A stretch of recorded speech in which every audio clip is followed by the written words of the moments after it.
et du Saint-Esprit. Amen. La grâce de Jésus notre Seigneur, l'amour de Dieu le Père et la communion de l'Esprit Saint soient toujours avec vous. Et avec votre esprit. Bienvenue, chers frères et sœurs, à la célébration de la Sainte Eucharistie en ce 27e dimanche du temps ordinaire, où le Seigneur nous parle du sacrement du mariage. Le Seigneur nous rappelle qu'il n'est pas bon que l'homme soit seul. Le Seigneur nous rappelle que l'union entre l'homme et la femme, c'est pour la vie, c'est pour l'éternité. Préparons-nous à célébrer dignement le mystère de l'Eucharistie en reconnaissant humblement devant le Seigneur que nous sommes faibles, que nous sommes des pécheurs.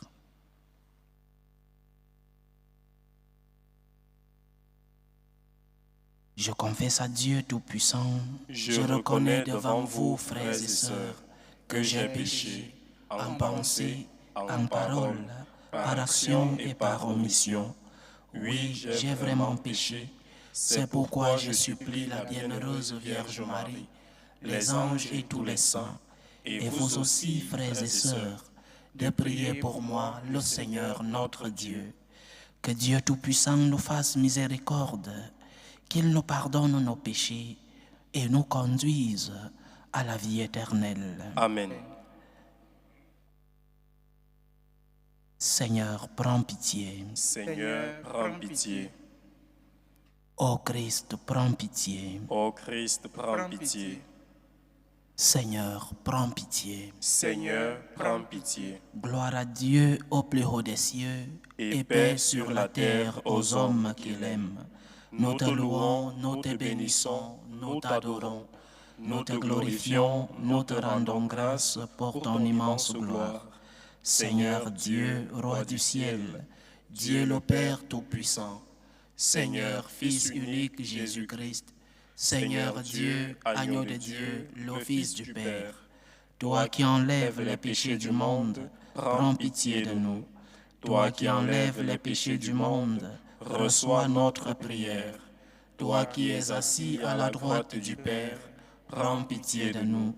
Car toi seul es saint, toi seul es Seigneur, toi seul es le Très-Haut Jésus-Christ, avec le Saint-Esprit, dans la gloire de Dieu le Père. Amen. Prions le Seigneur. Dans ton amour inépuisable, Dieu éternel et tout-puissant, tu combles ceux qui t'implorent bien au-delà de leurs mérites et de leurs désirs. Répands sur nous ta miséricorde en délivrant notre conscience de ce qui l'inquiète et en donnant plus que nous n'osons demander. Par Jésus-Christ, ton Fils, notre Seigneur, qui vit et règne avec toi dans l'unité du Saint-Esprit, Dieu, pour les siècles des siècles. Amen. Écoutons la parole de Dieu.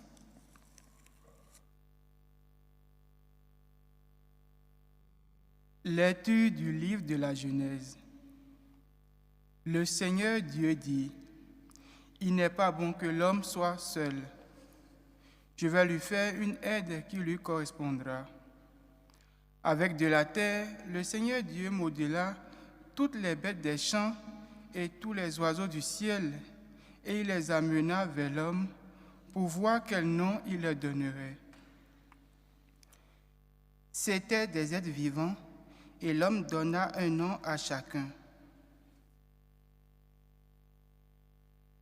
L'homme donna donc leur nom à tous les animaux, aux oiseaux du ciel, à toutes les bêtes des champs. Mais il ne trouva aucune aide qui lui corresponde. Alors le Seigneur Dieu fit tomber sur lui un sommeil mystérieux, et l'homme s'endormit. Le Seigneur Dieu prit une de ses côtes, puis il referma la chair à sa place. Avec la côte qu'il avait prise à l'homme, il façonna une femme, et il l'amena vers l'homme. L'homme dit alors, « Cette fois-ci, voilà l'os de mes os et la chair de ma chair. On l'appellera femme, Isha, elle qui fut tirée de l'homme, Ish. À cause de cela, L'homme quittera son père et sa mère, il s'attachera à sa femme, et tous deux ne feront plus qu'un. Parole du Seigneur. Nous rendons grâce à Dieu. Que le Seigneur nous bénisse tous les jours de notre vie. Que le Seigneur nous bénisse tous les jours de notre vie. Heureux qui craint le Seigneur et marche selon ses voies. Tu te nourriras du travail de tes mains. Heureux es-tu, à toi le bonheur. Que le Seigneur nous bénisse tous les jours de notre vie. Ta femme sera dans ta maison comme une vigne généreuse, et tes fils autour de la table comme des plants d'olivier. Que le Seigneur nous bénisse tous les jours de notre vie.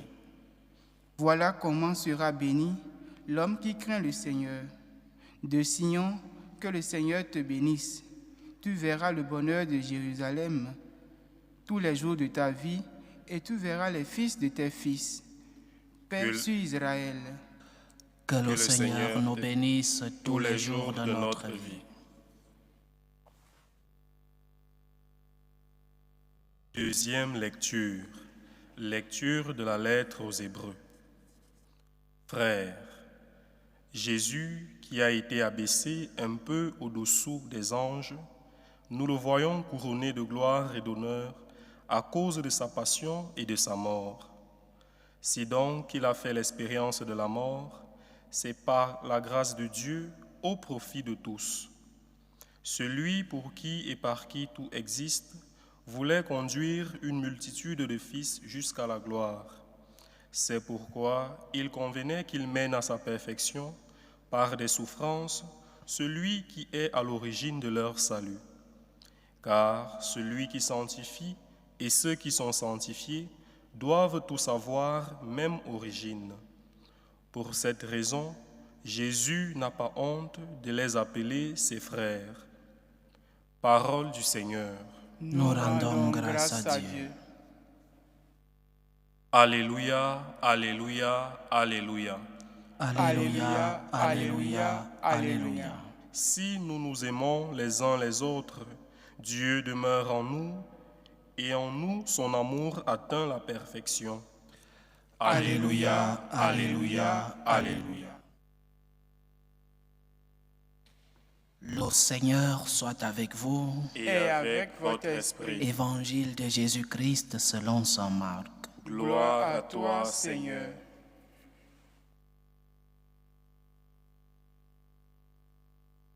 En ce temps-là, des pharisiens abordèrent Jésus et pour le mettre à l'épreuve, ils lui demandaient: est-il permis à un mari de renvoyer sa femme? Jésus leur répondit: que vous a proscrit Moïse? Ils lui dirent: Moïse a permis de renvoyer sa femme à condition d'établir un acte de répudiation. Jésus répliqua: c'est en raison de la dureté de votre cœur qu'il a formulé pour vous cette règle. Mais au commencement de la création, Dieu les fit hommes et femmes. À cause de cela, l'homme quittera son père et sa mère. Il s'attachera à sa femme et tous deux deviendront une seule chair. Ainsi, ils ne sont plus deux, mais une seule chair. Donc, ce que Dieu a uni, que l'homme ne le sépare pas. De retour à la maison, les disciples l'interrogeaient de nouveau sur cette question. Il leur déclara: celui qui renvoie sa femme et en épouse une autre devient adultère envers elle. Si une femme qui a renvoyé son mari en épouse un autre, elle devient adultère. Acclamons la parole de Dieu. Louange à toi, Seigneur Jésus. Beaucoup de thèmes à développer et à méditer dans les lectures liturgiques de ce dimanche. Il n'est pas bon que l'homme soit seul. Il n'est pas bon que l'homme soit seul. C'est-à-dire que l'homme a été créé comme un animal social. Et cette société commence par une petite cellule, la famille. Nous naissons tous dans une famille. C'est le biotope de l'être humain, la famille. Il n'est pas bon que l'homme soit seul. Le Seigneur est en train de fonder par cette phrase deux vocations. La vocation à la vie matrimoniale et la vocation à la vie religieuse. Parce que même dans la vie religieuse, l'homme n'est pas seul, l'homme est entouré. Il n'est pas bon que l'homme soit seul. Mais en entrant dans le thème principal de l'évangile d'aujourd'hui, le Seigneur parle du mariage. Il parle du mariage. Mais c'est quoi le mariage? C'est peut-être la définition que nous devons d'abord donner avant d'entrer dans le thème de notre méditation aujourd'hui. C'est quoi le mariage? Dans notre société, on nous vend des unions que nous, chrétiens, nous ne pouvons pas appeler mariage. Je répète, dans notre société aujourd'hui, on nous vend des unions qui sont des unions, mais qui ne sont pas des mariages. Le mariage, c'est l'union entre un homme et une femme sacramentellement. Union entre un homme, vous comprenez le sourire, union entre un homme et une femme sacramentellement. Les autres unions, appelez-les, donnez d'autres concepts à ces unions. Mais moi, comme pasteur, moi, comme chrétien, je défends le concept du mariage. Le mariage, c'est naturellement, sortons même un peu des Écritures. Naturellement, le mariage, c'est une union entre un homme et une femme. Et ce qui est vendu aujourd'hui, je préfère qu'on donne un autre concept à ces autres unions. Mais moi, je défends le concept du mariage chrétien et du mariage naturel.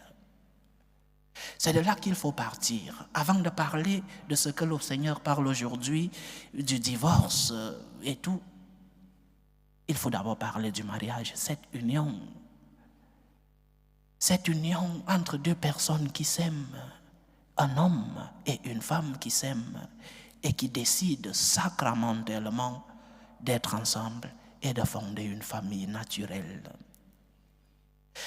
Ceci dit, lorsque l'Église parle de mariage, non seulement elle se base sur les Écritures, mais elle se base aussi sur la loi naturelle. L'Église a deux grandes sources dans sa morale. La loi morale révélée, les Écritures, et la loi morale naturelle. Cette loi morale naturelle que le Seigneur a créée pour qu'il y ait équilibre dans la création. La loi morale naturelle et la loi morale révélée. Qu'est-ce que dit la nature et qu'est-ce que dit la révélation, les Écritures? Maintenant, le rejet des nouvelles noces après le divorce. Il peut arriver qu'après un mariage, que ce soit de la faute de l'un ou de l'autre, qu'il y ait des désaccords qui arrivent à leur extrême. Mais le Seigneur rejette absolument des nouvelles noces après le divorce. Et cela a toujours créé des problèmes. Le rejet des nouvelles noces après le divorce a toujours créé des problèmes. Ce rejet de la part de Jésus a créé des problèmes même entre les disciples.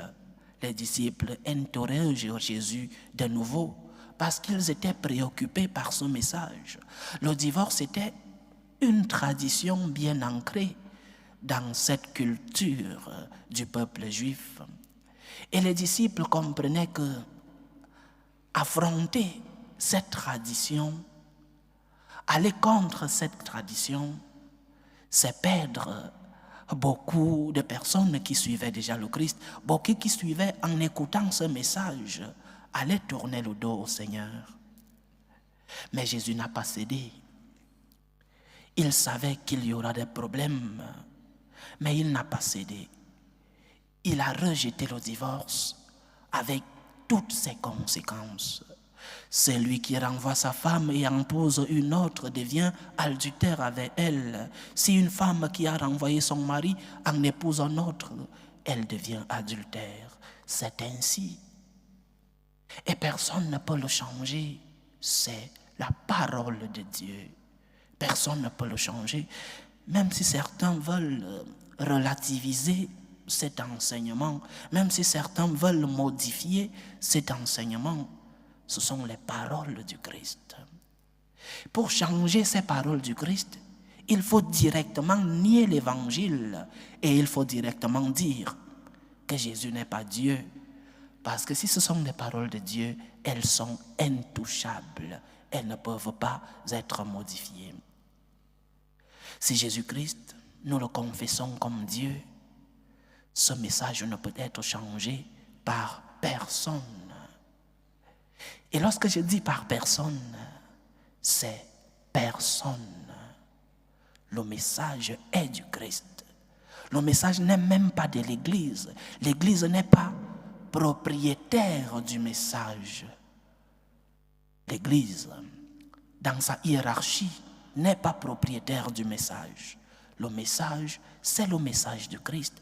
Et il doit être, oui, actualisé vu qu'il faut interpréter de nouveau les Saintes Écritures, mais sans trahir le message.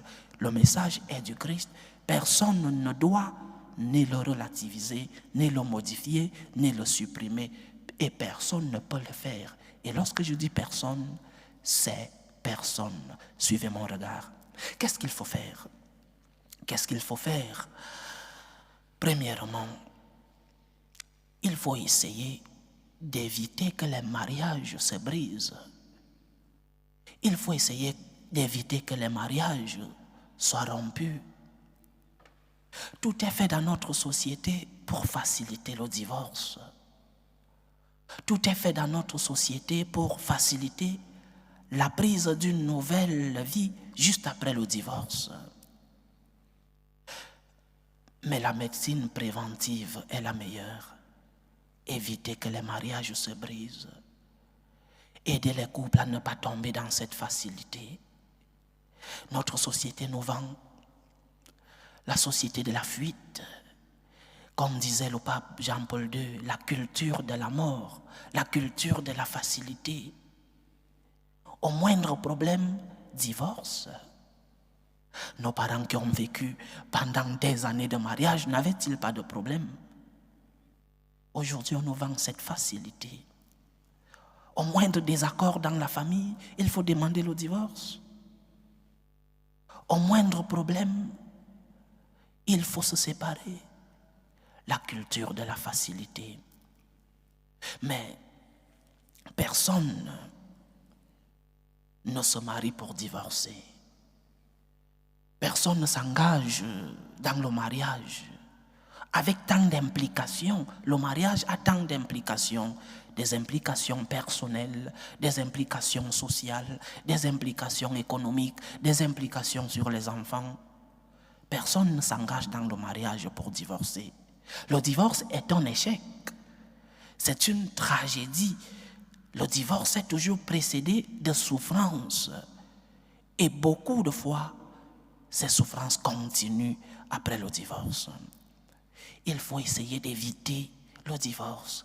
Il faut appliquer la médecine préventive, éduquer les couples, éduquer surtout les jeunes couples et même ceux qui ont déjà passé beaucoup de temps, éduquer les couples dans l'acceptation, savoir céder, dans le pardon, dans l'humilité dans le foyer, dans la compréhension réciproque, dans l'acceptation des différences. Éduquer les couples, c'est la médecine préventive. Et cette éducation doit commencer avant le mariage pour préparer les futurs époux à accepter les moments difficiles du mariage, à accepter les croix du mariage. Parce que oui, la vie en commune a des croix. Parce que oui, lorsque nous vivons ensemble, il y a de très bons moments, les moments de transfiguration, pour revenir dans les épisodes de la vie de notre Seigneur. Il y a des moments de transfiguration, des moments où l'amour touche le ciel. Mais il y a aussi des moments de croix. Si nous n'éduquons pas les couples à accepter les bons moments, mais aussi les mauvais moments, alors nous sommes en train d'ouvrir la porte à ce que nous enseigne la société. Au moindre désaccord, il faut demander le divorce. Et c'est déjà si facile. Au moindre problème, il faut demander le divorce. C'est-à-dire, chers frères et sœurs, la médecine préventive, éviter les divorces, éviter que les couples soient brisés. Souviens-toi des moments où tu es tombé amoureux ou amoureuse de lui ou d'elle. Souviens-toi de ces moments où cette personne était le centre de tes souvenirs et de ta vie. Souviens-toi de ces moments où cette personne, tu pouvais te donner ciel et terre pour cette personne.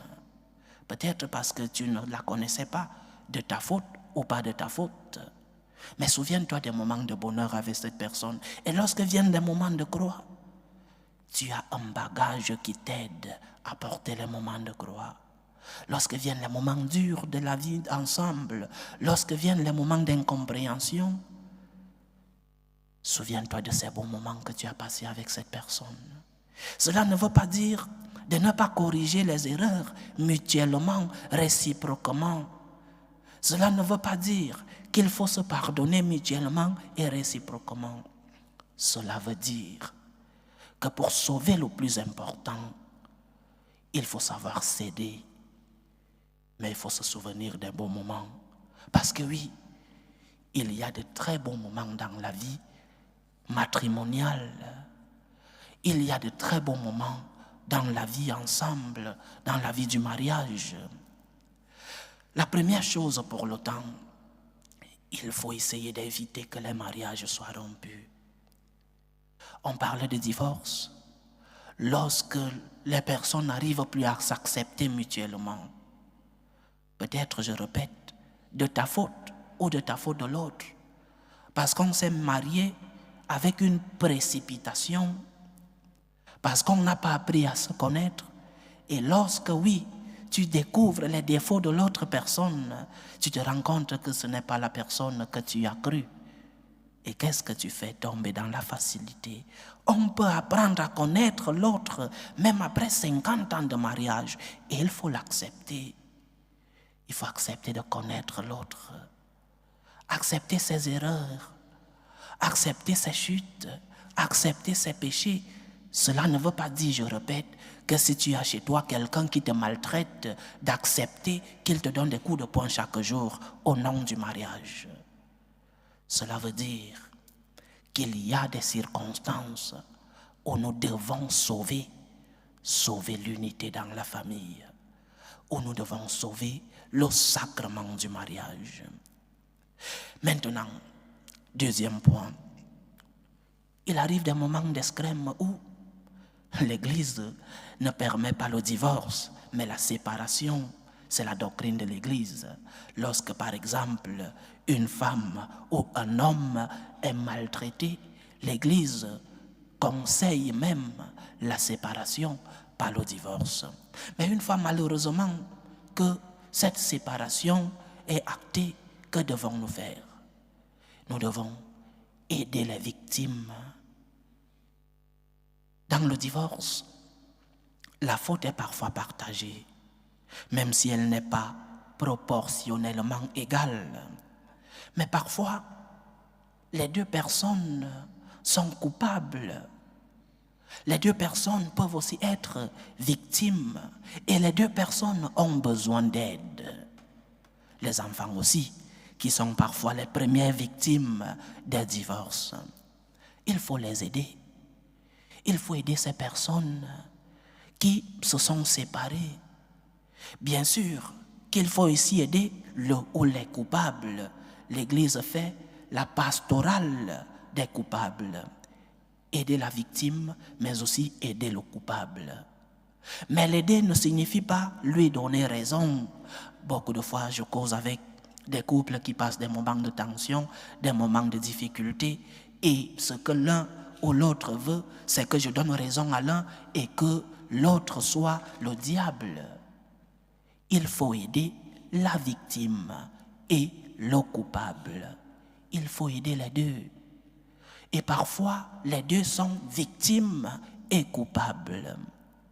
L'Église nous enseigne, comme pasteur, de faire cette pastorale de l'aide aux victimes et aux coupables.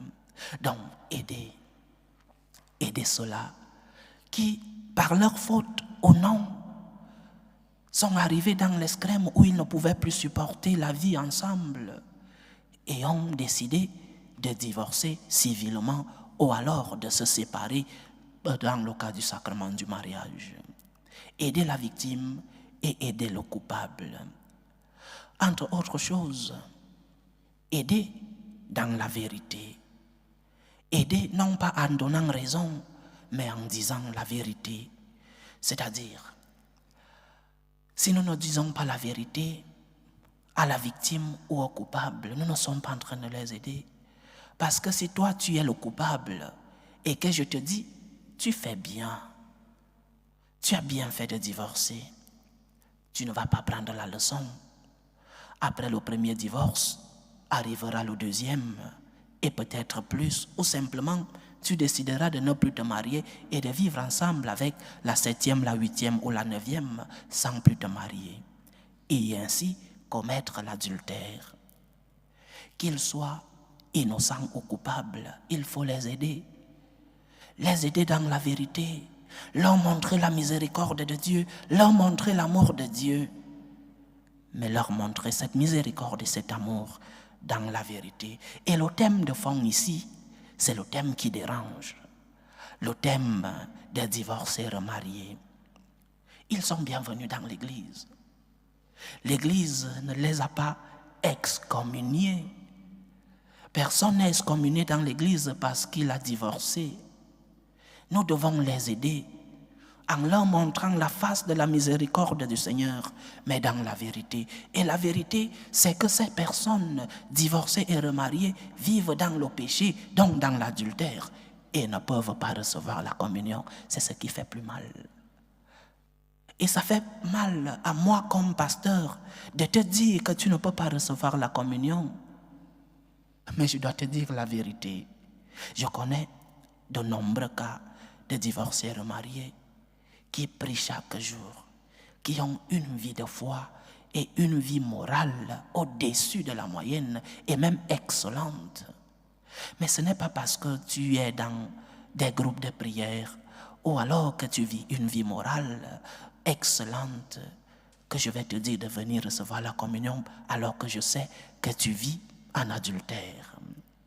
Donc, chers frères et sœurs, comme Église, aidons ceux-là qui, d'une circonstance ou d'une autre, pour telle ou autre chose, se sont vus dans l'obligation de se séparer et d'entrer dans une nouvelle union. Nous devons les aider, mais les aider dans la vérité. Bienvenue à l'Église, bienvenue dans les groupes de prière, bienvenue même chez les franciscains de Marie, mais dans la vérité. Travaillons pour qu'il n'y ait pas de divorce ni de séparation. Et lorsque malheureusement ces divorces et ces séparations arrivent, recevons-les, aidons ces personnes, aidons les victimes, aidons aussi les coupables, mais dans la vérité. avec la miséricorde, avec la compassion, mais dans la vérité. Il n'est pas bien que l'homme soit seul. Le mariage est l'union entre un homme et une femme sacramentellement. Que Dieu nous aide. Loué soit Jésus-Christ. À jamais. Professons tous ensemble notre foi. Je crois en Dieu le Père Tout-Puissant, Créateur du ciel et de la terre, et en Jésus-Christ, son Fils unique, notre Seigneur, qui a été conçu du Saint-Esprit, est né de la Vierge Marie, a souffert sous Ponce Pilate, a été crucifié, est mort et a été enseveli, est descendu aux enfers, le troisième jour est ressuscité des morts, est monté aux cieux, est assis à la droite de Dieu le Père Tout-Puissant, d'où il viendra juger les vivants et les morts. Je crois en l'Esprit Saint, à la Sainte Église catholique, à la communion des saints, à la rémission des péchés, à la résurrection de la chair et à la vie éternelle. Amen. Dieu veut que tous les hommes soient sauvés et parviennent à la connaissance de la vérité. Déposons nos intentions à l'autel du Seigneur. Prions pour les intentions de la Sainte Église. Prions pour le pape, pour les évêques et les prêtres, pour qu'ils puissent transmettre fidèlement le message de notre Seigneur. Prions le Seigneur. Seigneur, écoute et prends pitié. Prions pour la paix dans le monde, pour la paix entre les peuples, pour la paix dans nos familles, la paix dans nos cœurs, pour que finisse tout germe de violence, pour que finissent les tensions, les guerres entre les peuples, dans nos familles, entre les époux. Prions le Seigneur. Seigneur, écoute et prends pitié. Prions le Seigneur pour les vocations dans la vie consacrée et dans la vie sacerdotale, pour que lui qui est le maître de la moisson envoie des ouvriers fidèles dans sa vigne. Prions le Seigneur. Seigneur, écoute et prends pitié. Prions pour tous ceux qui vivent des moments de détresse, surtout pour les malades de nos familles, pour les malades du corps, mais aussi et surtout les malades de l'âme. Que le Seigneur notre Dieu, le médecin des corps et des âmes, puisse être à leur chevet. Prions le Seigneur. Seigneur, écoute et prends pitié. Prions pour tous ceux qui ont perdu un être cher, pour les attristés, pour les affligés, pour les orphelins. Que le Seigneur soit leur réconfort. Prions le Seigneur. Seigneur, écoute et prends pitié. Prions pour nos frères et sœurs qui nous ont demandé des intentions de prière dans cette célébration eucharistique. Prions pour les intentions de Mbala Manga, les intentions de M. Maya Niamban et son épouse Laetitia Alphonsine Bellol. Prions pour les intentions de Lucie Nzinga, les intentions de Suzanne Nganche, les intentions de Louise Myriam, les intentions de Denise Nyomu, les intentions de Franck Zoku Abba et les intentions de Solange Fouda. Que le Seigneur écoute vos prières, qu'il puisse les exaucer, qu'il puisse vous remplir à la mesure de votre foi. Prions le Seigneur. Seigneur, écoute et prends pitié. Pour nous tous ici rassemblés, pour tous ceux qui nous suivent à travers ce canal, pour toutes nos intentions de prière, pour la réalisation de nos projets, pour l'union dans les couples, dans les foyers, que le Seigneur nous aide dans la réconciliation, dans le pardon, que le Seigneur nous aide à fortifier nos familles pour que cette cellule de la société puisse être forte et ne cède pas aux pressions du monde, aux pressions de ceux-là qui nous invitent dans la facilité. Que le Seigneur nous aide. Prions le Seigneur. Seigneur, écoute et prends pitié. Reçois, Seigneur, les supplications que ton peuple te présente avec foi. Daigne les exaucer selon ta volonté. Toi qui vis et règnes pour les siècles des siècles. Amen.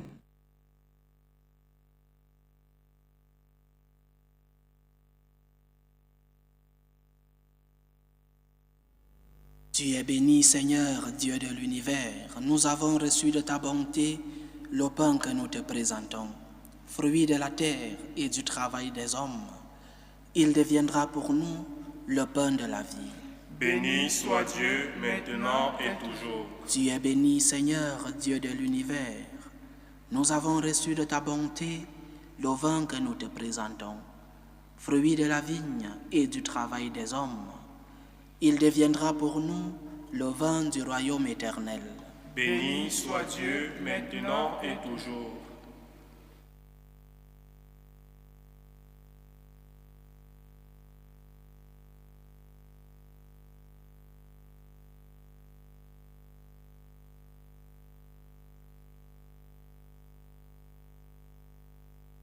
Priez, frères et sœurs, que mon sacrifice qui est aussi le vôtre soit agréable à Dieu le Père Tout-Puissant.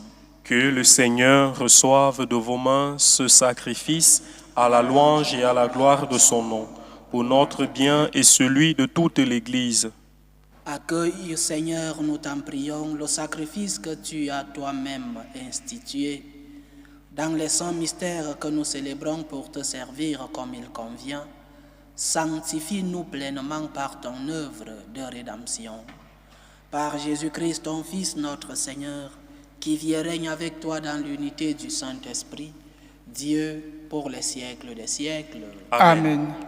Le Seigneur soit avec vous. Et avec votre esprit. Élevons notre cœur. Nous le tournons vers le Seigneur. Rendons grâce au Seigneur notre Dieu. Cela est juste et bon. Vraiment, il est juste et bon pour ta gloire et notre salut, de t'offrir notre action de grâce toujours et en tout lieu, Seigneur, Père très saint, Dieu éternel et tout-puissant. Par le sang de ton Fils et la force de l'Esprit, tu as voulu réunir auprès de toi tes enfants que le péché avait éloignés, et ce peuple qui tient son unité de la Trinité sainte à la louange de ta sagesse infinie, c'est l'Église, corps du Christ et temple de l'Esprit. C'est pourquoi, unissant nos voix à celles des anges, nous te louons dans la joie en proclamant: Saint, Saint, Saint, le Seigneur Dieu de l'univers. Le ciel et la terre sont remplis de ta gloire. Hosanna au plus haut des cieux. Béni soit celui qui vient au nom du Seigneur. Hosanna au plus haut des cieux. Tu es vraiment saint, Dieu de l'univers, et il est juste que toute la création proclame ta louange, car c'est toi qui donnes la vie, c'est toi qui sanctifies toutes choses, par ton Fils Jésus-Christ notre Seigneur, avec la puissance de l'Esprit Saint. Et tu ne cesses de rassembler ton peuple, afin que du levant au couchant du soleil, une offrande pure soit présentée à ton nom. C'est pourquoi nous voici rassemblés devant toi, Dieu notre Père. Et dans la communion de toute l'Église, nous célébrons le jour où le Christ est ressuscité d'entre les morts. Par lui que tu as élevé à ta droite, nous te supplions de consacrer toi-même les offrandes que nous apportons. Sanctifie-les par ton esprit, pour qu'elles deviennent le corps et le sang de ton Fils Jésus-Christ notre Seigneur, qui nous a dit de célébrer ce mystère. La nuit même où il fut livré, il prit le pain. En te rendant grâce, il dit la bénédiction. Il rompit le pain et le donna à ses disciples en disant: Prenez et mangez-en tous. Ceci est mon corps, livré pour vous.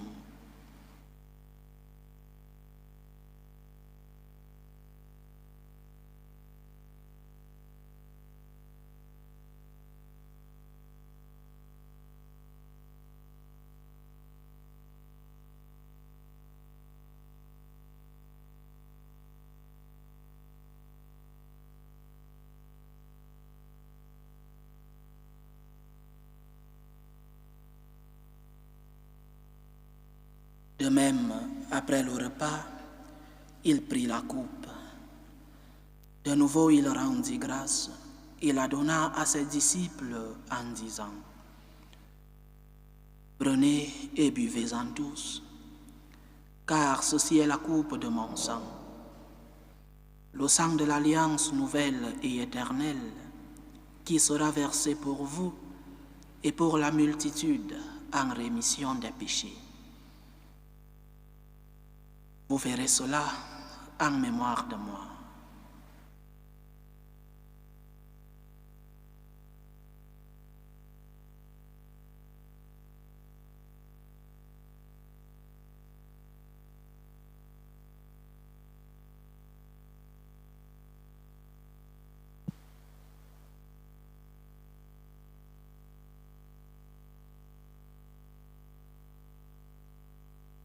Il est grand le mystère de la foi. Nous annonçons ta mort, Seigneur Jésus.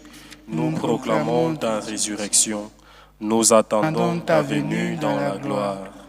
En faisant ainsi mémoire de ton Fils, de sa passion qui nous sauve, de sa glorieuse résurrection et de son ascension dans le ciel, alors que nous attendons son dernier avènement, nous t'offrons, Seigneur, en action de grâce, ce sacrifice vivant et saint.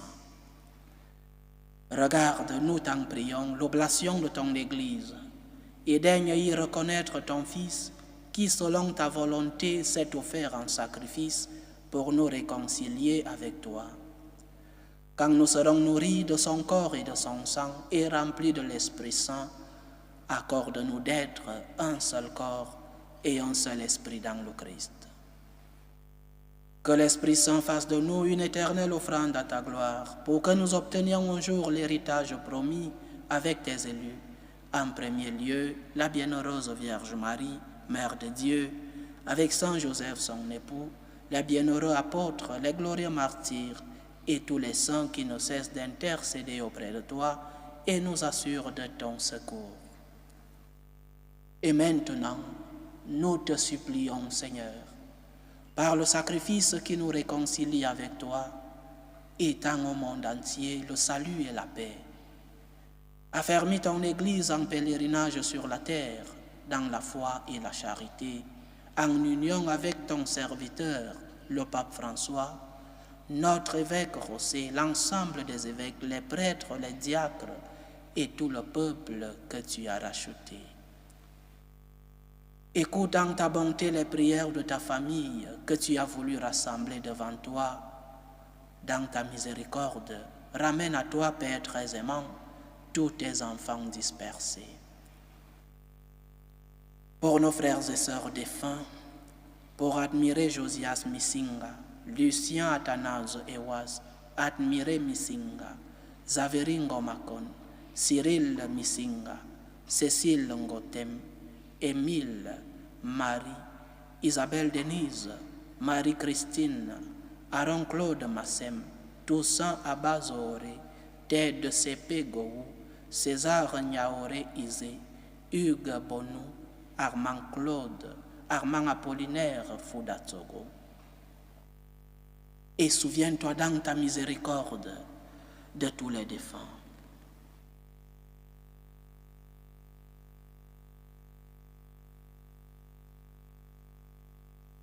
En ta bienveillance, accueille-les dans ton royaume où nous espérons être comblés de ta gloire, tous ensemble et pour l'éternité, par le Christ notre Seigneur, par qui tu donnes au monde toute grâce et tout bien.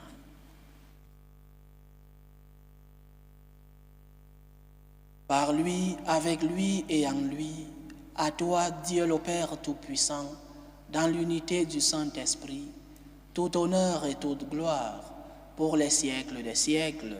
Amen. Comme nous l'avons appris du Sauveur et selon son commandement, nous osons dire, Notre Père qui es aux cieux, que ton nom soit sanctifié, que ton règne vienne, que ta volonté soit faite sur la terre comme au ciel.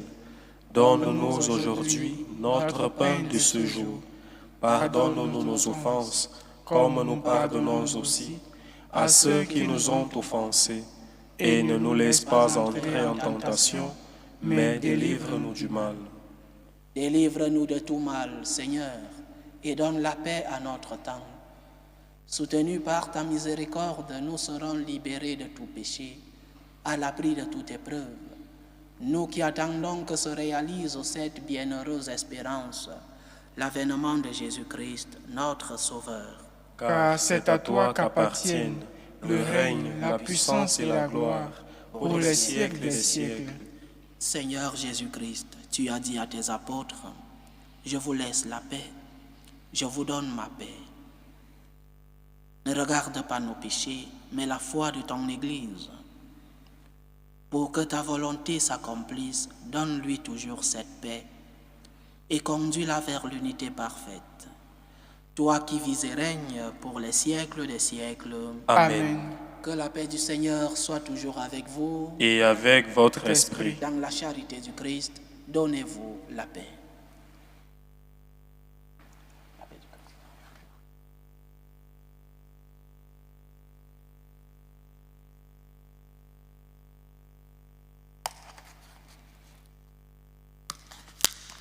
Agneau de Dieu qui enlève les péchés du monde, prends pitié de nous. Agneau de Dieu qui enlève les péchés du monde, prends pitié de nous. Agneau de Dieu qui enlève les péchés du monde, donne-nous la paix.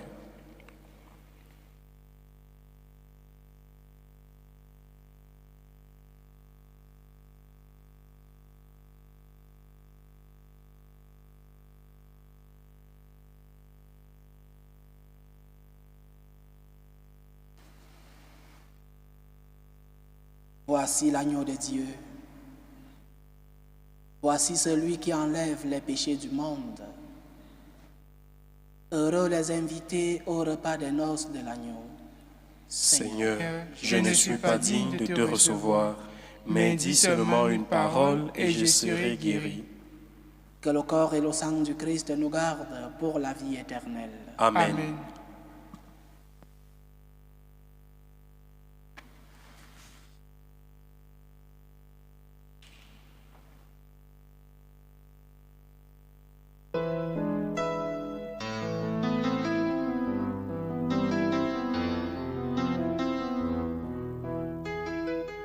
Communion spirituelle. Mon Jésus, je crois en votre présence dans le très saint sacrement. Je vous aime plus que toute chose et je désire que vous veniez dans mon âme. Je ne puis maintenant vous recevoir sacramentellement dans mon cœur. Venez-y au moins spirituellement.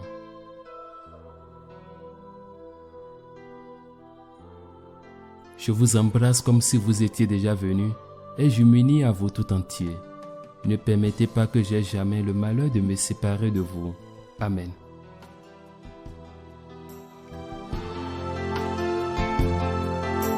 Méthode de prière des franciscains de Marie. Jésus, je te fais confiance. Je t'aime. Je t'adore. Je te remercie. Je te demande pardon. Je te demande des grâces. Je m'offre à toi comme Marie. Amen. Achevons notre prière. Accorde-nous, Seigneur notre Dieu, de trouver dans cette communion notre force et notre joie, afin que nous puissions devenir ce que nous avons reçu, le corps du Christ. Lui qui vit et règne avec toi dans l'unité du Saint-Esprit, Dieu pour les siècles des siècles. Amen. Le Seigneur soit avec vous. Et Avec votre esprit. Que Dieu Tout-Puissant vous bénisse, le Père, le Fils et le Saint-Esprit. Amen. Allez dans la paix du Christ. Nous rendons grâce à Dieu. Salut, ô Reine, Mère de miséricorde, notre vie, notre douceur, notre espérance, salut. Nous crions vers toi, enfant d'Ève exilée. Vers toi nous soupirons, gémissant et pleurant, dans cette vallée de larmes. Ô toi, notre avocate, tourne vers nous ton regard miséricordieux, et après cet exil, montre-nous Jésus, le fruit béni de tes entrailles. Ô clémente, ô miséricordieuse, ô douce Vierge Marie. Amen. Priez pour nous, Sainte Mère de Dieu, afin que nous soyons rendus dignes des promesses du Christ.